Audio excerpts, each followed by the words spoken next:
Assalamualaikum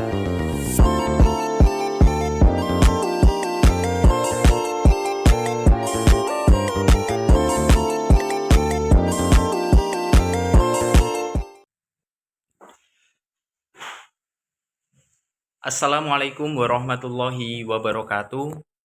Salam sejahtera bagi kita semua.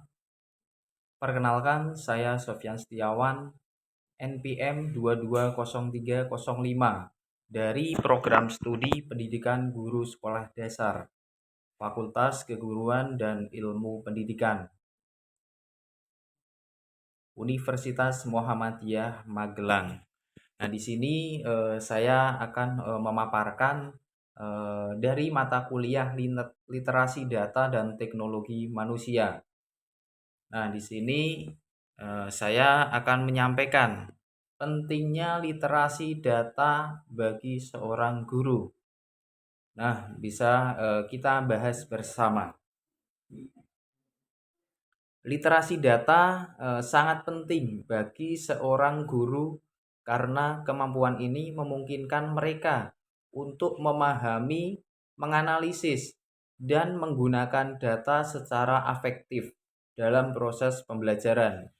Dengan literasi data, guru dapat menginterpretasikan hasil evaluasi siswa dan mengidentifikasi tren dalam pembelajaran dan merancang strategi pembelajaran yang lebih baik berdasarkan bukti yang ada.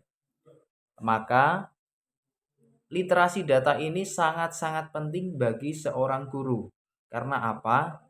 Dengan literasi data, seorang guru mempunyai kemampuan untuk memahami, menganalisis, dan menggunakan data yang ada secara efektif untuk proses pembelajaran yang lebih baik. Nah, dengan literasi data ini, guru dapat menginterpretasikan hasil evaluasi. Jadi, ketika seorang guru mampu memahami literasi data, maka guru itu dapat memahami hasil dari evaluasi siswa dan mampu mengidentifikasi proses pembelajaran. Nah, dengan evaluasi, guru mampu dapat merancang strategi pembelajaran yang lebih baik berdasarkan bukti data yang ada di kelas. Jadi seorang guru itu ketika bisa melihat data, maka ketika merancang strategi, membuat model pembelajaran, membuat media pembelajaran itu bisa berdasarkan bukti yang ada. Kemudian pentingnya literasi data. Nah, literasi data ini adalah kemampuan untuk mengolah data, membantu guru dalam mengambil keputusan yang informasional dan berbasis fakta. Nah, data ini harus berdasarkan fakta yang ada di kelas. Karena apa? Data yang valid itu bisa membantu seorang guru. Jadi di era digital ini, di mana data tersedia dalam jumlah yang besar. Nah, semua itu berdasarkan data.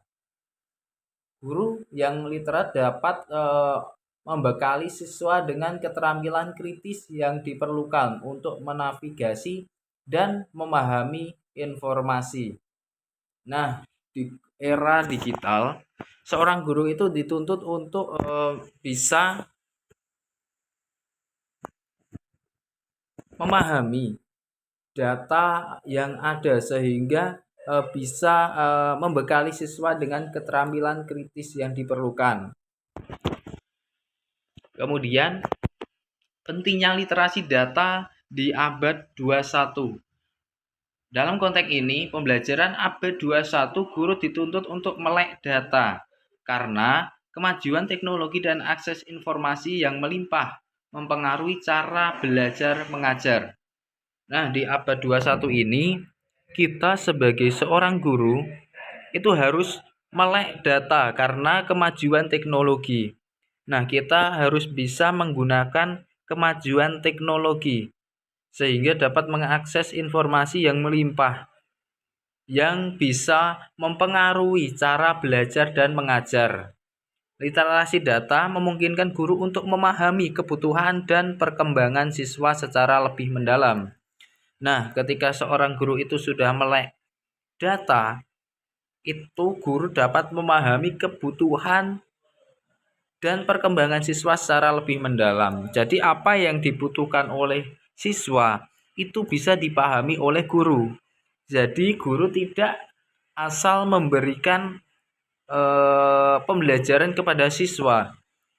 Guru memberikan pembelajaran berdasarkan data apa yang dibutuhkan oleh siswa, sehingga proses pembelajaran dapat diterima oleh siswa dengan baik.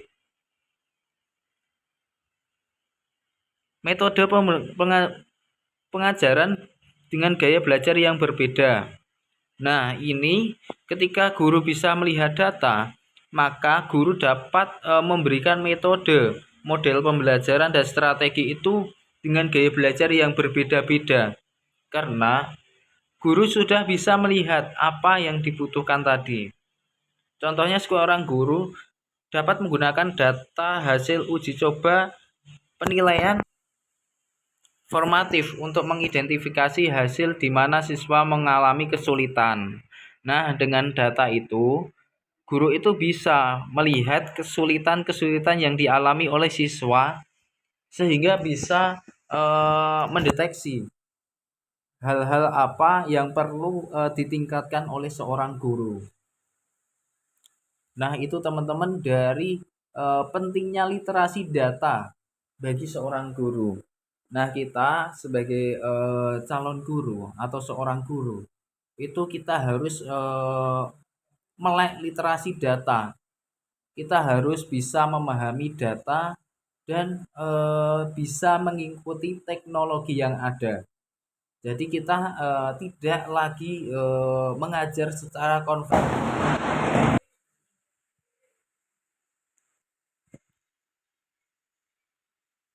Perbandingan data jumlah siswa laki-laki dan perempuan kelas 4 SD maju lancar.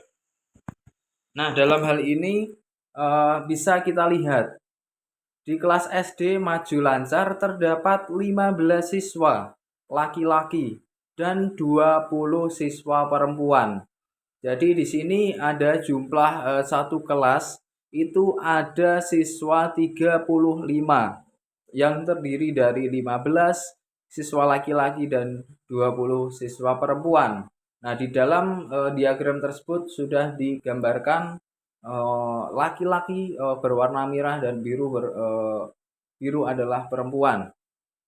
Nah, proporsi siswa perempuan mencapai 57,1% dan laki-laki hanya 42,9%.